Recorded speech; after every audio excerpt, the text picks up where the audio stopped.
بسم اللہ الرحمن الرحیم۔ السلام علیکم دوستو، میں آج آپ کے لیے ایک اور معلوماتی ویڈیو لے کر آیا ہوں۔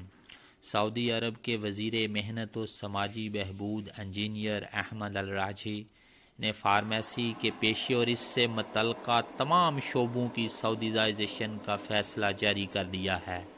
تفصیلات کے مطابق فارماسسٹ اور متعلقہ امور انجام دینے والی تمام اسامیوں پر سعودی تعینات اب ہوں گے۔ غیر ملکیوں کو اب رخصت کر دیا جائے گا اور یہ کام 2 مرحلوں میں انجام دیا جائے گا۔ یہ فیصلہ کمپنیوں، میڈیکل سینٹرز، پولی کلینکس، ہسپتالوں اور فارمیسیوں پر نافذ ہوگا۔ وزارت محنت نے واضح کیا ہے کہ پہلے مرحلے کا آغاز 22 جولائی 2020 سے ہوگا۔ پہلے مرحلے میں 20% سعودیزائزیشن ہوگی اور دوسرے مرحلے میں 30% سعودیزائزیشن کا فیصلہ کیا گیا ہے۔ دوسرے مرحلے کا آغاز 11 جولائی 2021 سے ہوگا۔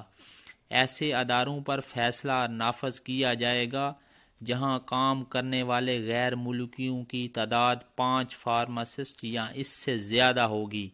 وزارت محنت نے اس پابندی سے استثناء بھی دیا ہے۔ دوا ساز کمپنیوں، دواؤں کے ایجنٹوں، دوائیں تقسیم کرنے والوں اور کارخانوں میں دواؤں کی مارکیٹنگ کی ایکسپرٹ کے پیشے والے فارماسسٹ کو یہ استثناء حاصل ہوگا۔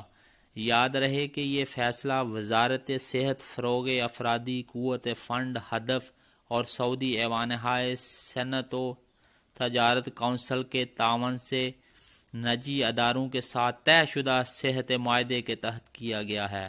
معاہدے کا مقصد صحت کے نجی اداروں میں 40,000 اسامیوں کی سعودیزائزیشن مقرر کی گئی ہے۔